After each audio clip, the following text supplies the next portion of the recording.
Well, look what we have here. Leo, Steph, Jay back. Another edition of Zaddy Ball. It's been a minute. We got a lot of things to talk about. Nick Bosa, Defensive Player of the Year. 49ers at the top of the power ranks. Derek Carr, done for the year. Poor Jarrett Stidham being fed to the Lions. Let's get it. Hey, we just talking the game. Leo, Steph, and the Ponce. Stonks off to the Luna. They dreading that like Wale. On the quest for the six. Debo yards for the sticks. Hey, then it's like in the clutch. Hey, dominate like they Trent. Hey. Hey, love the intro. Shout out to JC. I hope you're watching, buddy. I'm Jason Aponte. That's Leo Luna. That is Steph Sanchez. The gang's all here. It's been a while. What's up, Steph? What's up, Leo? We back. What's good, man? Yeah, it's been a while. It's been a healthy refresh, how to fall back in love with the content creating culture. So now it's like, hey, yo, Steph, Jay, let's run it. Zaddy Ball, baby. Let's do it. I love it. So make sure you like this video, subscribe to the channels, hit that notification bell on Steph's channel, my channel as well, as we are doing the dual stream. Steph just did an interview with Adrian Colbert on her page, cooking, on top of being on TV, and her and I do a little podcast too as well. Real quick, Steph. I see Adrian likes to golf and all that stuff. You need to tell him when he comes to San Diego, hit me up. We'll go golf. Tell him, man. Tell him. It seems like he's pretty easy to get in contact with, right? Like he's just a DM away, right? No, for real. I DM'd him. That's how I got him on the show, and he's hella chill. He's like, yeah, there's still like 49er fans that I stay in touch with that I talk to like every week. I'm like, damn, that's crazy. That's love right there. That's awesome. Hit him up, yeah. Well, let's get into it. Before we talk about this New Year's Day game that all of a sudden now has different ramifications, Nick Bosa wins Defensive Player of the Week again for the second time in 3-4 weeks now at this point. Fourth time ever, which is the most for any 49ers defensive lineman. I'll start with you, Leo. Leo, Defensive Player of the Week sounds good. We looking at the DPOY?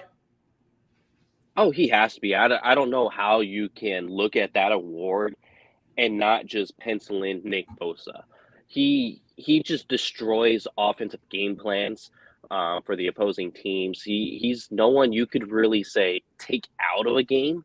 You could try and contain a Nick Bosa, but you can't take him out. That's similar to, say, the Minnesota Vikings with Justin Jefferson. Sure, you can game plan for Justin Jefferson. You could try to contain him, but you're not taking Jefferson out of the game entirely. And same thing goes for a Nick Bosa. And sometimes he doesn't even get the sack, but he can still just demolish a play on whether it's first down, second down, or third down, because I don't care what any of the mainstream national TV people like to say. This guy puts in amazing effort every single play. Does not matter if it's a run or a pass. Does not matter. He does a great job in both aspects of the game. Also with the IQ, there's sometimes where we see him just catch on like that coming into a screen. So Nick Bosa, he has to be the selection. I'm not just saying that as someone who watches every 49er game, someone who cheers for the 49ers to come out on the right side of a win. It's just, how often do you see a player do what he does at his position against opposing offenses, no matter who the quarterback is? Steph, you've been cooking Emmanuel Acho for talking about effort. You've labeled Nick Bosa and had him akin to a serial killer in many ways, right? Like that was definitely an analogy you made. What do you think? It's time to pencil him in. I mean, right now, gambling odds, if you want to look at it, I believe it's like minus 1,100 that it's going to be Nick Bosa, and it's like plus 650 for Micah Parsons. Vegas seems to think that he's the favorite. What do you think, Steph? I agree. I'm not just penciling him in. I'm getting the pen. I'm getting the permanent marker, because at this point, I think Nick Bosa has shown enough. And I think in these last two games, too, he's going to show us even more as to why he should be the defensive player of the year. I mean, he's first in so many categories: the sacks, the pressures, second in tackles for loss. In the last 4 games, he has 5 tackles for loss. So yeah, as Leo mentioned, it's not just him getting sacks, it's what he does beyond that. And yes, it's high effort every single play. And like, if you if you watch all 22 and you just watch Nick Bosa the entire time, like you will be thoroughly entertained. So yeah, I'm with Nick Bosa all the way on this. Speaking of thoroughly entertained, JKBG said, I'd rather hear politics from Herschel Walker than hear about sports from Emmanuel Acho, as usual, coming through with the fire Sheesh. comments. Um, yeah, we talked about it, right? Like, does Nick Bosa have a legitimate chance at this sack at record now? I mean, Jarrett Stidham is going to be there. Like, he's going to have to get the ball out fast. See, I wonder what the Derek Carr benching means for all the other positional players, right? Like, are they just going to pack it in for everybody? Like, is Josh Jacobs only going to play a little bit? Is Devontae Adams even going to play?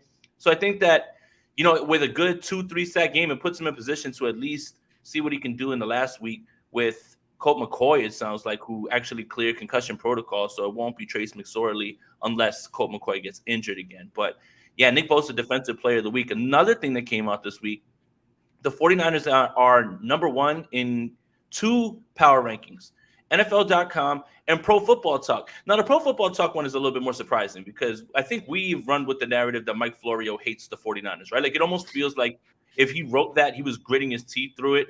Even though Rob Guerrero always tells us he's not a 49ers hater. I know that's his boy and all that. It's just hard for me to believe that he's not a 49ers hater when he continuously puts the pot together and he's always trying to stir it.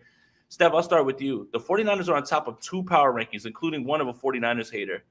Is everybody starting to come around to the idea that maybe this team is firing on all cylinders headed into the playoffs?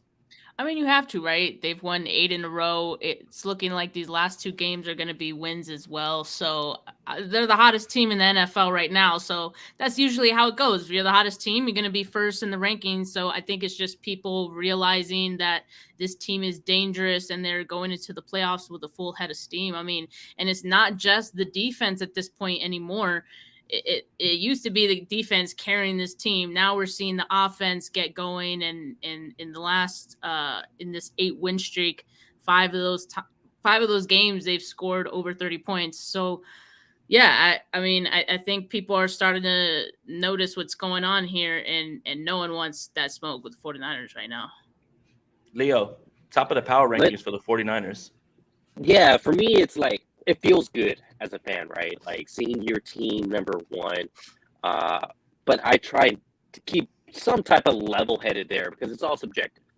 You could go to a different site and maybe someone has 49ers 5 for whatever weird reason that they do. But it makes sense. They have a top 10 offense. They have the number 1 defense in the NFL, and a defense playing at this caliber that we have not seen across the NFL, not just the 49ers, across the NFL in some time. So what they're doing is great. It's fantastic. It's obviously the ice cream of the month when you're looking at it from an analyst's perspective. So it's just, they got to keep it going. To me, it's just like, I get hungry for more. It's like, cool, you ranked us 1. Now let's go get into the playoffs, which they already are, and win a game and keep it going that way and prove why you're number 1. Like, rather than just feeling pompous and be like, yo, we're the best team out there. Put that chip on your shoulder and be like, now you got something to prove. You got to prove that you're the number 1 team in the NFL. And I don't doubt that this team does, but when you look at all the weapons on offense and how they're still putting up 30, almost 40 points against the Washington Commanders team, and it's not only just the offense and Brock Purdy that could put points on the board for you, it's the 49ers defense that could also put points on the board for you too. So I think that's partially why the 49ers are looked at so highly outside the 49ers community, because this is a dangerous team. Nobody wants to face them. I heard some whack comment saying like, oh, who wants to face the Packers in the playoff as a 7 seed now that they don't have any expectations? You know who? The 49ers. That's who would want to face the Packers in the playoffs. So just continue with that chip on the shoulder. To me, yeah, the number 1 seeding is not seeding, but placing amongst other analysts is nice. But hey, it don't mean nothing. I'm just gonna enjoy the ride and keep it going with the Brock Purdy show. Yeah, I mean, as of right now, these feel nice, right? Like, again, the 49ers had not been ranked there, but I think that if you would have asked anybody with the way that the trajectory of the season has gone, with the defense, with how this offense is starting to move, that many people might have come to this conclusion, right? And it's nice to have, the the accolades. It's nice to have that. It's nice to see that graphic and see the 49ers on top. But I don't think I really needed a power rankings to realize how strong this team is. I mean, they're starting their third quarterback. The offense is starting to roll in a new direction. The defense is what it is, and it's going to get healthier now. Javon Kinlaw's back. Kerry Hyder's about to return. Kevin Gibbons will be back in the first round of the playoffs, it sounds like, after Kyle Shanahan said that. So, yeah, I mean, right now, at this point, it's nice to see. It's a fun topic. I think that it's cool to talk about. It's like the next topic that we're going to have, but I think that it's really cool to see, and I think a lot of 49er fans like to see it because a lot of 49er fans have this chip on their shoulder about being overlooked, talking about crazy, like, this team's doing what, like it's almost to like what you said about the whole, well, the Packers are the team you don't want to see. Who said? Like, in what world, right? Like, Devontae Adams doesn't play football there anymore. Last time I checked, that offense just started to get going, and even then, they still just have Rodgers, and the 49ers still have enough to get that done against them. So, yeah, it's just funny how, the narratives change. The Dallas Cowboys were world beaters. The Eagles were world beaters. Well, I think that now with a lot more of how we're seeing how they're going to end the season, and that was always my point, is like at the end of the year, we'll reevaluate. The Eagles were 13-1. Well, now they've got injuries. Okay, so now they're looking a little bit different. Dallas was running through everybody. They've given up 100-something points the last 3 weeks. The Vikings have shown themselves to be who the Vikings really are. I expect the Packers to beat them. I expect the 49ers to win out, so they'll probably get the number 2 seed. So that's why it was always, well, in week 5, well, can this team run through the playoffs? Why would you talk about that right then when things are going to change, when there's so much more time for things to change, and they have? They've changed basically in the entire hierarchy of the NFC, and in the eyes of these two polls, it seems like the NFL. But let's talk about a hypothetical, right? Like, I know that I'm talking about, like, why should we discuss this? But you know what? Hypotheticals, they drive sports discussions, right? They drive the whole Brock Purdy, Trey Lance. What do you do, right? Like, what do you do? Like, Brock Purdy, Trey Lance, would anybody be shocked if Jimmy Garoppolo shows up back through that door? Like, at this point, I think the way that I've looked at it is, you'd be shocked. I'm not shocked at anything anymore. I don't leave anything off the table at this point. This front office is going to do whatever the hell they want. Chaos is the name of the game, and we're just here to try to cover it. But, Steph, I'll start with you. Purdy, Lance, let's just say it's those two. What does this look like, and what has to happen for the rest of the season for this to turn into either no competition or just straight-up competition? As of right now, I would say there would be a competition between Brock Purdy and Trey Lance, and that's assuming that Jimmy Garoppolo would not be back for another season. But anything can happen. That's the thing. That's what makes these conversations so fluid, and why having the conversations right now might be a little too premature, because I think what happens in the playoffs is what is gonna dictate what happens in this offseason for this team. But I think regardless, I see a competition between Trey Lance and Brock Purdy just because of how much capital the 49ers gave up for Trey Lance. They have to give him that chance. And you always saw him as someone who has a high ceiling, right? So in that, let's see if he can blossom into that guy. But as of right now, I mean, Brock Purdy is just playing some excellent football. So it's hard to imagine the 49ers also not giving him a chance. And if he were to do well in the playoffs, let's just say he gets to the Super Bowl. Let's just say he wins a Super Bowl. I think it would be very hard to, make that switch at that point. But just for optics' sake, I think the 49ers would still say it's a competition in the offseason. Let's just see how they do. Leo, same question, but with this on it. No, you know what? Same question. I'm not even going to say it. Go. You go. Yeah, don't do it. I was going to say, I'm kind of leading towards I'm not surprised by anything anymore, because what am I wearing? The San Francisco Giants had Aaron Judge. They didn't. They had Carlos Correa. He might be back. Stop. What? Stop. I don't even want to think about it. Don't give him hope. Right? Come on. No, I'm not going down there. That's a black hole. Like, no. And it's not a black hole just because it's Raiders week, okay? Nice job. Just in general. Nice job. As of right now, there's not, like, the Brock Purdy show is nice, and I'm enjoying each game as it goes on. That's what I told myself. I'm not going to get in this whole Trey Lance versus Brock Purdy versus Jimmy Garoppolo debacle. I'm just going to enjoy each game as a fan. And that's what I've been doing essentially since I took this 2-month, 3-month hiatus from the content creating. I was like, getting back as a fan, watching these games as a fan, having a lot of beer, shall I say, during those games. So it's but with Brock Purdy, yeah, like it's just hard to say at the moment. If he goes on in the playoffs, wins games, in a fashion that we didn't see Jimmy Garoppolo win games in the playoffs, I think that's going to mean more. And then go on to a Super Bowl and let's just throw, the cherry on top and say that he wins it. I don't think you could really go into the offseason, invest what you invested with Trey Lance and not have a competition. You absolutely have to have a competition. And what do the 49ers do anyways? Like, they're not going to just sell Trey Lance at bottom dollar. Hell, they didn't even sell Jimmy Garoppolo at bottom dollar, and that's essentially where Trey Lance would be right now, is bottom dollar. Considering the injury and considering what Brock Purdy has looked better than Trey Lance in his 3 starts in essentially 4 games, because 90% of the snaps were played by Brock Purdy in the win versus the Miami Dolphins. So it's just, he has a better resume than Trey Lance right now, and he fits the system. So it's just, I'm gonna let the season go. They're gonna automatically go into camp competition. Jimmy Garoppolo, maybe Oakland Raider, with Derek Carr possibly out the door. So the thing is this. The reason that the 49ers are in this position is because they kept all of their quarterback options. That's why I find it hard to believe that they would move Trey Lance, right? Like, I would think that the idea is especially to keep both of these guys when you think about how cheap they both are. Like, this isn't even like a judgment call when it comes to how much money they're going to cost.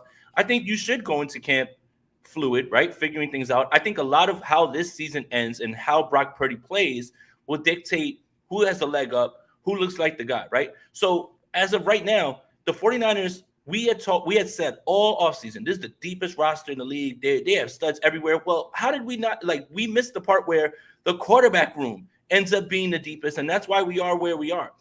So it's not time to just bail on Trey Lance because, 1, you don't know what you have. 2, why would you do that? Because then who's the backup to Brock Purdy? Is Nate Sudfeld walking through that door again? I think that we can all agree that we'd rather have Trey Lance be there if it does come down to that. But I do think that all of this is fluid at this point. I do think it's a good discussion. People are choosing to pick sides already right now, which I find dangerous. What I learned this offseason, I am not taking any sides on anything. This front office does not give a shit about what we think, about what is conventional, whatever. So many of us were just like, yo, cut Jimmy Garoppolo already, let him go. Well, thank God they didn't, because he won games and he put them in a position where they can go to Brock Purdy and still have a chance to do things. So, again, this front office is going to move with whatever they think is prudent. But, again, when you have 2 rookie contracts, you are basically playing with house money. And what you can do with those 2 rookie contracts is fill out the rest of this roster. Like, the cap is going up next year. You can still bring in guys if you lose people that are impact players, not just guys to fill out the roster, like real legitimate impact guys. So that's the whole goal, to have rookie quarterbacks. And I think that's probably the best way they should be looking at it. But again, when I joke around about like Jimmy Garoppolo coming back, it's in jest. But I swear to God, I wouldn't be shocked. I would not at this point. And nothing shocks me with this team anymore. Nothing at all. There's no way that you can predict what they're going to do. There's no way that you can predict the future. If, God forbid, something happens to one of these guys and they're injured, then you know what? All of a sudden, Jimmy's just sitting there, hey, bring him back. Like, I don't know what's going to happen. I do think that it should remain fluid. We all should look at this through that lens. And I think that's the best way you can look at it. So, but. Yeah, real quick. Also, something to touch on that, it's Jimmy, is he going to want to stay to be Brock's backup when he could possibly compete for a starting job somewhere else? Because you would figure his timeline is not going to be this past offseason's timeline where he needed the whole surgery and everything like that. And then with the backup situation, it's with Josh Johnson. Like, do you think the 49ers would prefer, say, just name Brock Purdy QB1 and go with Josh Johnson as the backup quarterback, or have a quarterback competition and get the best version of either player? I think it would be the latter there. Yeah. And look, again, we could put a pin in this conversation. It is going to rage all off season. I think right now everybody should just be enjoying the ride.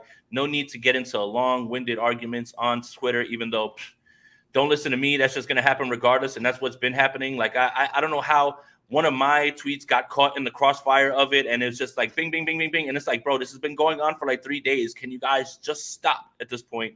You got to mute the tweet. Worry about that. Yeah, mute the tweet. That's what I did. Yeah, it's done. Yeah. It's done. But Raiders week. This game would have had luster if you would have looked at the beginning of the season and you looked at the schedule, right? You look at the schedule and you think, damn, the Raiders are stacked. They've got this great coach who's offensive-minded. Devontae Adams is there. Offensive line is good. Add some defensive pieces. Chandler Jones is over there. And a lot of people had the AFC West pegged as a place where 4 teams might be able to make it, right? A lot of us thought the Denver Broncos were going to be good. Guess what? We were all wrong, and Russ stinks. But, yeah, I couldn't let that one go. But now this game has really lost its luster. I mean, the Raiders are 6-9, and now we get news today that the Raiders are making a business decision, and they are benching Derek Carr because if Derek Carr gets injured, they're on the hook for, I think it's $33 million, something like that. Seems like this is how the Derek Carr era is ending, and they're going to start all over again, and he can be found somewhere. You're probably looking at the next Washington football team. I refuse to call them Commanders. The Washington football team quarterback in Derek Carr. And, the Jimmy G, Josh McDaniels thing, that kind of makes sense again, right? But this Raiders game feels like it's completely off the rails now at this point. I think we all expected the 49ers to win, but the line has moved to -10 now for the 49ers, and I think that's even being a little bit gracious when it comes to this. And again, we don't even know what skill position players are going to be playing. Like, are they going to rest Josh Jacobs? Are they going to rest Devontae Adams? Who knows what's going to happen?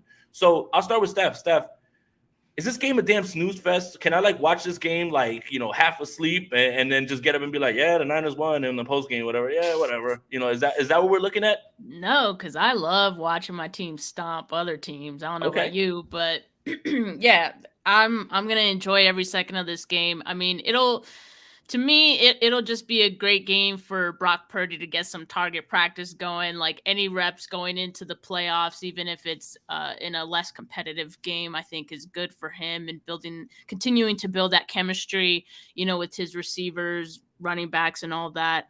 But yeah, I'm with you. This one's going to be it's pretty much like the Raiders throwing in the towel a little bit, like they are.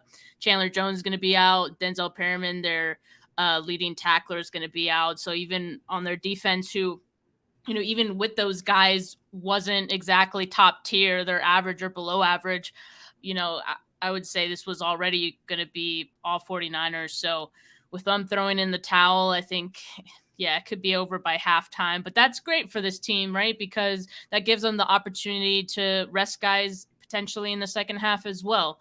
So, and that's something that we would never complain about, 2 weeks before the playoffs. So I think it could be a good situation for this team, and it'll basically be some practice reps for everyone. I actually want the 49ers to shit on the Raiders because of that nutjob Karen Raiders fan that was abusing that Patriots fan. Yeah. Seriously. I want it for that reason and that reason only. God help that woman and man if I was the one sitting there. I promise you I wouldn't have had the calm, cool attitude that he had, man. There would have been some furniture moving. Leo, are you excited for this game now, or is this game just like whatever? Oh, hell yeah, I'm excited for this game. It's New Year's Eve, and you get to beat on the Oakland Raiders going into the new year. Wow, I said Oakland. Sorry, Las Vegas Raiders going into the new year. Yeah, all about that. It's like saying if the Seahawks had Drew Lock out there, would I be excited? Yes, I would be excited. Anytime my team could go against a team that I dislike and my team has the upper hand, sign me up. I'm all about that. Similar to, unlike yourself with your New York Yankees on opening day, they're just going to beat up on my Giants and, call it a wrap. That's not going to be a snooze fest. Stop right? talking about baseball, man. Nobody cares. This is not going to be a snooze fest to me either. I love this type of game. I actually told my wife, I was like, do we head out to downtown and just, watch the game at a 49er bar and then just keep it going? She was like, "No, let's not do that." I was like, "You're right. I'm not gonna last till midnight if I do that. No way in hell I last." But wait a minute, isn't it New Year's Day? It's New No, Year's it's New Day. Year's Eve. No, it's New No, Year's it's Day. Day. People gonna be Saturday's New hungover. Year's Eve. It's New Year's Day. Damn it! It is New Year's Day. So New Year's Day, I mean, we're all Spanish. New Year's Day is recovery day. Like, all we're just gonna be doing is laying there. Like, at this point, that's why I'm not moving from the couch. I'm not moving from the couch, dog. Like, yeah, I'm just gonna be like drinking Gatorade because of the night before and everything. So, yeah, I mean, if you want to get lit again on New Year's Day, I encourage it. Please, I promise you. Carry the dog.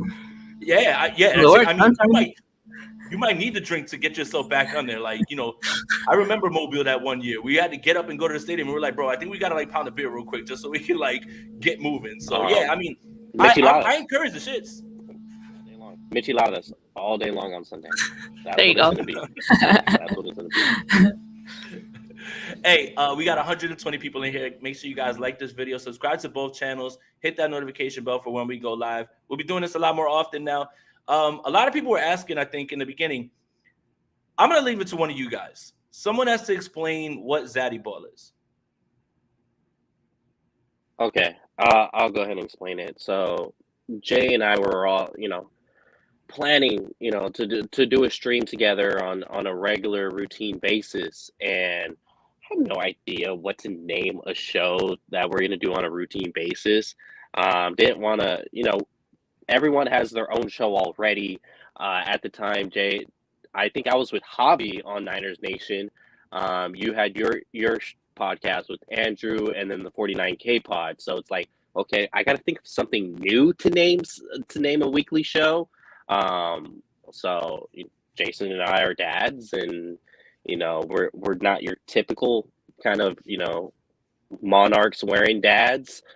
So it's I can't wait for that. I don't have my mustache lined up right now. I'm hitting the barbershop. It's already scheduled for Friday. But when we're all fixed up, we're a couple of zaddies out there, and we like to make it universal. Universal. Yeah, we're all three. It's inclusive. It's inclusive. Yeah, inclusive. All three can be zaddies, and zaddy is just what. Instead of women, I just like when women call it's a lifestyle. That are not their dad. It's weird, man. It is a little weird, bro. So like, nah, like, but we all drip, we all got it, So like, it just worked for all three of us, I think, and it's pretty funny. I think it's just a nice little spin on everything. Yeah, it's at the end of the day, it's a lifestyle, it's a confidence, it's Jason was stupid fresh in the Monarchs at 55. Oh hell yeah, hell sure. Yeah. And that's next year. Backyard barbecues. Oh, stop it. Yo, I want to be you when I'm 55. Rob Guerrero was like, "You're older than me." I was like, "Yeah, that's right. Don't yell at your elders. I'll do this damn podcast when I feel like it." Respect your elders, man. Respect your elders, man. All right. I feel like I low key look older than you. Yeah. I mean, but that's just out of like sheer wiseness, not anything that has to do with like wrinkles. I mean, we all are aging gracefully, and that's the best part about it. That's all true. Right.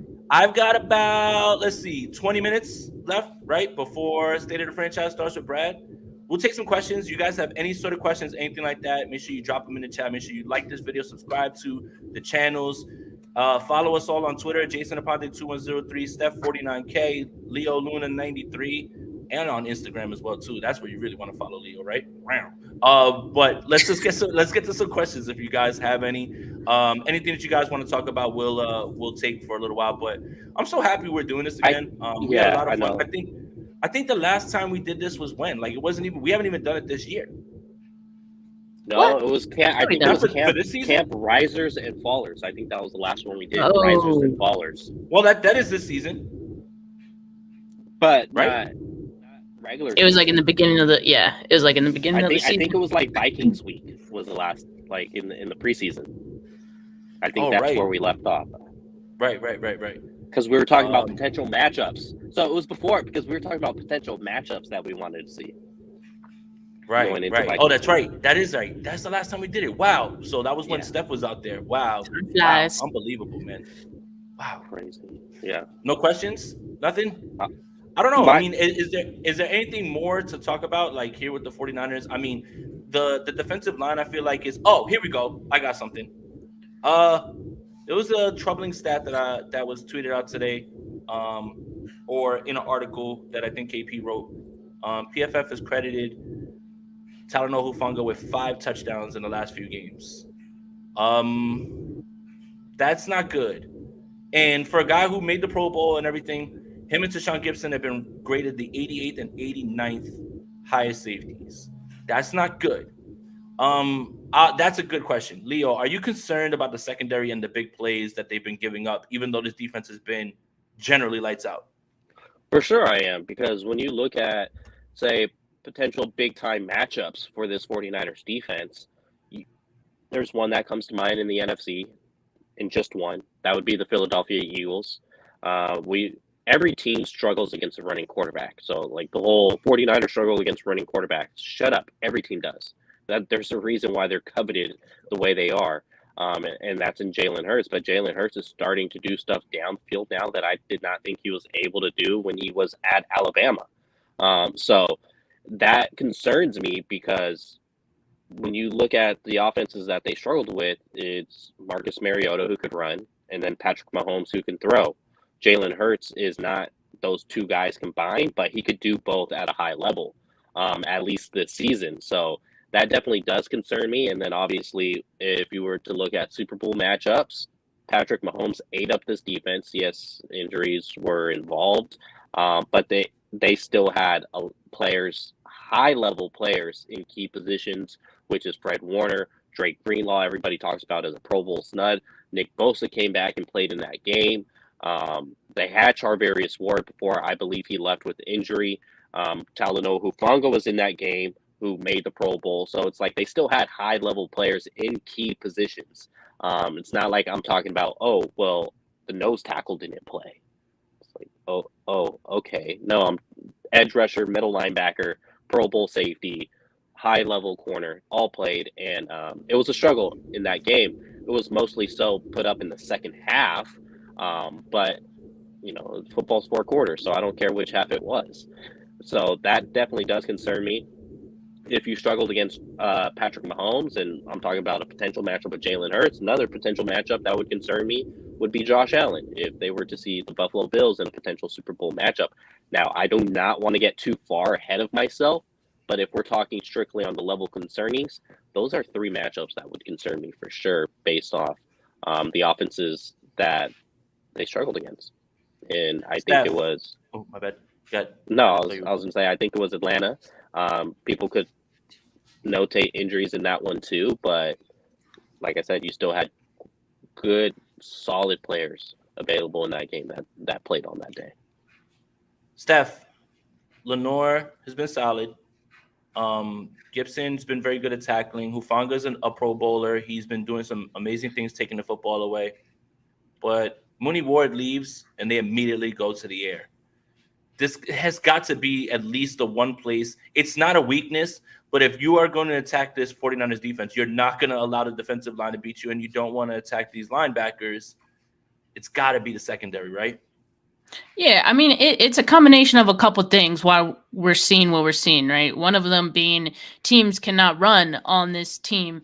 So by nature, they have to try to pass it. Also, they get down early against this team. So by nature, you're going to have to pass it. So naturally, I think that's going to mean that we see more passing plays be had against the secondary. That being said, I still feel like there's a bit of, some members of the secondary as a whole getting almost comfortable because they do get those leads, and they don't have to work as hard. They know they're going to come away with the win at the end of the game at that point. So they're okay giving up a player. So I think that's what I see. And I think that the coverage busts are also, that's been an issue. We saw that a lot in the the Chiefs game.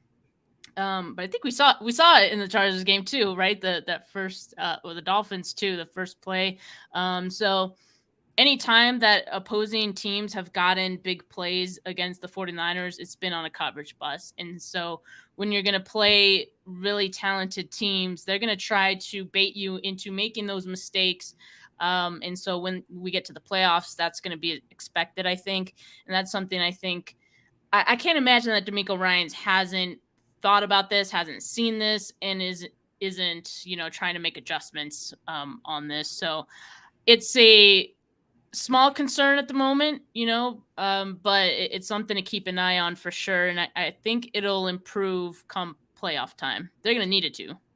It's strange because the 49ers are so lights out everywhere, but like third and long. It seems like third and long is where like all of a sudden they can't get off the field. And it seems like the optimal time for them, right? Like you have your pass rushers, you can just kind of sit at the sticks and not let anything beat you. And it's like somehow that happens. So, the only thing I would say is if you're seeing it with lesser passing offenses, like Leo said, like Washington that's picking on it a little bit.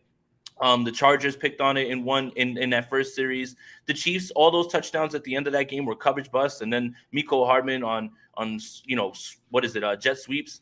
So it can be cleaned up. It's just it can't become something that is constantly picked on, right? And I think, like to Steph's point, I do think D'Amico is going to try to figure out a way to put that to bed. So Ronnie Montoya asks, what Niners get put on a snap count this week? I think you see something similar with Javon Kinlaw. A little bit of Eric Armstead as well, too. Those are the guys that are coming back from injury that you want to ease into there. Jordan Mason didn't play, and I see people like Mason workload increase. Jordan Mason didn't play last week because of the hamstring injury, and Kyle just said he basically flipped TDP in there. I would suspect that you see Mason this week, especially since he's practicing, and he contributes on special teams. Also, Nick Bosa not practicing today with an illness. I'm not too worried about it. That illness stands no chance against him. I'm sure his immune system is stronger than his muscles. And yeah, I mean, when it comes to the snap count, I think it's just going to be more Javon Kinlaw, Eric Armstead, guys working themselves back. What do you guys think? I agree. Yeah. And earlier today, Kyle Shanahan was asked this question, like if he's going to rest guys. It's so hard to rest guys when you only have 53 guys on your roster and you need 48 for game day. So, there's only so much you can do in that regard. And also you got to keep in mind, you don't want to rest guys too much because then you can get into the playoffs kind of sloppy and a little rusty. So you got to be careful. You got to find a perfect balance. And really, I think I personally would like a situation where the 49ers are up by 20 plus at halftime. I mean, I don't know if that'll happen. It seems like it very well could. But that would be ideal scenario, and then they can rest. They can start resting guys in the second half. Christian McCaffrey would be a guy I would rest. Nick Bosa is so tough. Like in a normal situation, I would want to rest him, but he's trying to get that record. So I think they probably help him out, and so don't be surprised if he tries to play till the end of the game, even if the 49ers have a big lead. But yeah, just those guys that you can't afford to lose. Charvarius Ward is another guy, maybe Eric Armstead since, he was hurt earlier in the season as well. So yeah, but just don't be angry if they don't rest everyone in the second half or when they get a big lead, because that's just unfortunately not possible. It's not possible because there's not 100 people on the roster like college football, right? Like you can't do that. So Leo, push for the number 2 seed or rest? You push for the number 2 seed because you don't want to just have one home playoff game. Imagine you win it. Imagine Minnesota wins theirs and then have to go travel to Minnesota when you could have just played your guys and not have to do that travel. But I wouldn't expect too much resting in this one unless the 49ers have a big lead. And that's always going to come down to the game flow. And it's also like, what is resting? Does McCaffrey take the fourth quarter off, but yet he still had 20 touches? Do you consider that resting? I personally wouldn't. If you're touching the ball 20 times a game, that means you probably got tackled 20 times a game if you didn't run out of bounds for every single touch, which is not going to happen. George Kittle, the dude's basically an extension tackle, offensive tackle, and when he does receive the ball, he's going to get blows. So it's how much resting is he going to truly get? Not sure. But it's going to come down ultimately to the game flow. It's not like Kyle's going to script the first 20 plays and then rest everyone no matter what the outcome is. So they got to go out there and execute if they want to have the fourth quarter off, essentially. Yeah, and again, I believe that the Green Bay Packers are going to beat the Minnesota Vikings on Sunday. I do. There's something about the way the Vikings have let lesser teams hang in the games. The Packers have been playing very well. Aaron Rodgers seems to kind of own them, not in the way that he owns the Bears, but I do think Green Bay wins that game. I think the 49ers win this game with the Raiders, which would immediately put them right there in the number 2 spot and put them in a spot where they probably have to play in week 18. And I think you cannot devalue the sharpness aspect of it, right? Seems like the 49ers have a 3% chance to get the number 1 seed. Still on the table, probably doubtful. I think that, Gardner Minshew is going to get one of these games done, right? And then they probably don't have to play Jalen Hurts. But again, Brock Purdy needs these reps. Guys that are getting back, they need to be conditioned. Practice is fine, but game reps are what's important. Game reps are what move you in the right direction in terms of conditioning. And to your point about sharpness, 1 or 2 bad quarters where you're flat, that could mean you're done, one and done, right? Like there is no way for you to perfectly balance it. It's just, I think you kind of tempt the football gods also when you kind of take time off. And I heard Kyle Shanahan say something about the Denver Broncos when they did that, where they started resting guys like 2 and 3 weeks before. And when they got to their first playoff game, they were flat. You can't let that happen. There's too much momentum going on. The kid needs to have more rapport with Ayuk. Deebo Samuel's going to be back. You want to start to see him on the field with Deebo. Keep it going with Kittle. You want to put guys in a position where they're staying sharp while keeping them safe. I don't know what that balance is, but I do know that you just playing scared and not putting anyone out there isn't necessarily the recipe, because there's been a track record of teams who rest guys, then all of a sudden they get there to the game and they had been humming all season, and then all of a sudden that goes away, and it doesn't take you a full game to be flat. You can be flat for a quarter, a half, and all of a sudden now you're bounced out of. So it's going to be interesting to see how it goes. It's going to be interesting to see what happens this weekend. If the Vikings win, I think that's it. I think you kind of pack it in as a 49ers fan. Like, if you're the 49ers, you kind of fold it up. But I do think the Packers are going to win. And I do think the 49ers are going to win. And that's going to put them in that 2 seed. And you want to have that because, like Leo said, you have all these home games. And then if you have to travel, it's one time to go to Philly. Now, if Philly falters because Jalen Hurts hasn't played and they have another week off, guess what? Now you have home field. And the 49ers have not left the West Coast for how many weeks? Imagine being able to have that luxury, because then you just stay home for the playoffs, and God willing, you just take a drive on over to Glendale and you stay on this side of the country. I think that is the part that, while you can't figure out if that's something that you can predict, is something that you still have to plan for, I think. And I think that that's a luxury that the 49ers would love to have. Anything can happen in the playoffs. The Eagles are missing Lane Johnson. He'll probably be back for the playoffs, they're saying, but who knows how effective. Again, Jalen Hurts has been injured. Is he going to come right back and bounce back? You don't know. You don't know, and I think that's the whole point of that.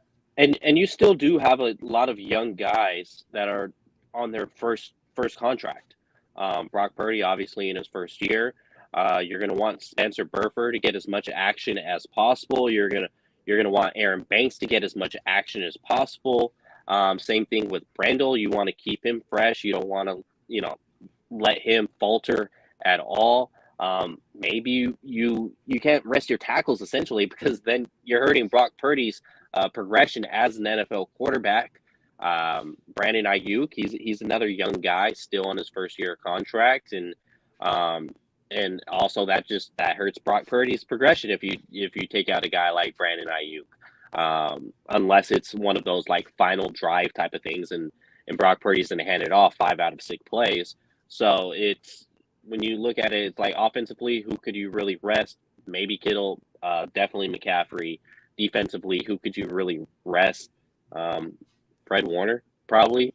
And you're gonna have to get the National Guard to get Fred off the field, man. Yeah, that's so not how that works, man. That's what I mean. It's like, who are you? Nick Bosa, you could definitely rest him, maybe in the fourth quarter or so. But it all comes down to, what does this game look like? I'm not really opposed to, say, giving guys a quarter off if you're not blowing them out, because like, season's not over. You still have another game next week. So you got to make sure that this one's in the bag. All right, we'll take one more and then we'll get on out of here. Aloha Smitty says, any concerns on our red zone offense? Team seems to stall inside the 10. That is a concern, because when you get in there, that's money time. They should call it the green zone, right? Not the red zone. That's where you want to score. You want to get some green. For sure. But I think about the way that this offense is scoring from outside of the red zone at this point. So I'm willing to stall for field goals if they're hitting deep passes to George Kittle for touchdowns, or Ray McCloud's taking 71-yard runs to the house. I think it has to be a balance. Now, if you're not scoring from outside the red zone and you're stalling out in the red zone, then we've got a problem. But scoring 30 points in the second half of that game and having it come in the way that it did, where George Kittle caught a pass that was out, like, a short intermediate pass, runs it in, deep shot down the field. The Ray happened in the first quarter. As long as you're finding ways to put touchdowns on the board, I don't think you necessarily have to be concerned if the only way that you're putting up touchdowns is in the red zone. What do you think about that stuff? Yeah, I mean, I think the scoring more thing is a little overrated for this team, and I'll tell you why. Just because in the last three games they've played, they have a scoring margin of plus 17.7. That's on average how much they're beating teams. So they're getting the job done anyway. It's not so much of an issue. So because they have such a good defense on the other end, they can afford to just go for field goals. But as a whole, like on the season, they are 25th in red zone scoring percentage, and that is just counting touchdowns, of course. So there's definitely some room for improvement there. For them to be 25th is actually a little surprising. And also in their last three, I believe they're ninth worst in that regard. So definitely something they can look to improve. And I can't imagine, again, like, because we're so close to the playoffs, because I know good teams should be looking at things they can improve on before getting into the playoffs, before playing tougher teams. I can't imagine that Kyle Shanahan has not seen that and thinking, how can we improve this, and working on that. And that's why these last 2 weeks are chances, they're opportunities to get that going, right? And like I said, this week against the Raiders is target practice for Brock Purdy. So if that's something that they want to work on this week, like, that'd be a great opportunity to do it. So it's a small concern. Once again, they have time to work on it, a couple weeks. So let's see how they do in the playoffs and if that improves. Leo, take us home. Any concerns with our red zone offense? I mean, there are definitely slight concerns. It's going to be a concern when you play against a team like the Philadelphia Eagles or the Kansas City Chiefs or the Buffalo Bills. But I personally would not consider a concern if you're playing against the Washington Commanders, New York Giants. So it's kind of one of those matchup bases. Like, the red zone percentage is not, as far as scoring a touchdown, is not ideal, and it's pretty ugly to considering the offensive personnel. But then when you look at how many times have they scored touchdowns in the red zone, they're 15th in the NFL. So I think it's just more so about the frequency that they get to the red zone, that they could find their way there, whether if it's making a drive offensively or if it's their defense putting them in a spot like they did against the Seattle Seahawks on Thursday night. So I think it's more so they get to the red zone pretty frequent, more than not, and despite the low scoring possession percentage on touchdown wise, they're 15th in the NFL in red zone touchdowns. And that's not considering, like you said, the big plays that happen, like Ray McLeod running for 70 yards down the field. So yeah, it's definitely a slight concern based on matchup, but against probably Vikings, even, you could throw them in there. You're not concerned against those type of teams. Yep, I love it. And again, a lot of people have in mind what a number is that they should score. And look, just score more than the other team, and that's the best way that I could put it. That's probably the best strategy. It's not the end all be all. Like, the 49ers were a top 5 red zone team last season, and yeah, they got to the NFC Championship, and when time came down to it, they fell short. So it's like, it's not end all be all. You're not, just because you're a top 5 red zone scoring offense doesn't mean that you're guaranteed a ticket to the Super Bowl. For sure. That's a perfect place to wrap it up. Leo, Steph, I'm so happy to do this. Let's do this again. Hopefully. You guys figure it out. I know you guys are too busy for me and everything. It's okay. I get it. Figure it out. You guys figure it out. You have my number. You can contact me. But Leo, tell everybody where to follow you, and then Steph, and then and I'll do me, and we'll get out of here. Yeah, I'm so glad that we can hop on and do this. I got Steph on TV, you doing radio, so this definitely, it's an honor for me. So you get to follow me at Leo93. All right, for me, it's at Steph49K. That is TikTok, that's Instagram, that's Twitter, all of it. Also, my YouTube is Steph49K. And I would appreciate if you guys head on to my YouTube and like Yes. subscribe or just like thumbs up some videos. I just reached monetization, so like I'm Let's very go. excited to get over that hump and like Send finally them be super chats. Send them Yeah. super chats. Let's go. Support the girl. Let's go, man. I was gonna ask you what you needed to get to that. Let's go. This video is on her finally- channel as finally well. there. Yep. So if you're watching on mine, flip on over to hers. Make sure you subscribe. Make sure you like this video. The likes help so much. It jumps all these videos up in the algorithm, and it helps it get eyes on all our product and all that stuff. So shout out to Steph. Let's go cooking. Thank She's you. about to quit her job. I wish. And for me, Jay's of the Pod 2103. Make sure you like this video, subscribe to the channel here. I'll be back in 5 minutes with Brad Graham's State of the Franchise. And wherever you guys get your audio podcast, make sure you look up Andrew Pasquini and I. We do a little podcast called the Sprint Right Option Podcast. So for Leo, for Jay, for Steph, we out of here. Hey, we just talking the game. Leo, Steph, and the Ponce. Stonks off to the Luna. They dreading that like Wale. On the quest for the six. Debo yards for the sticks. Hey, then it's like in the clutch. Hey,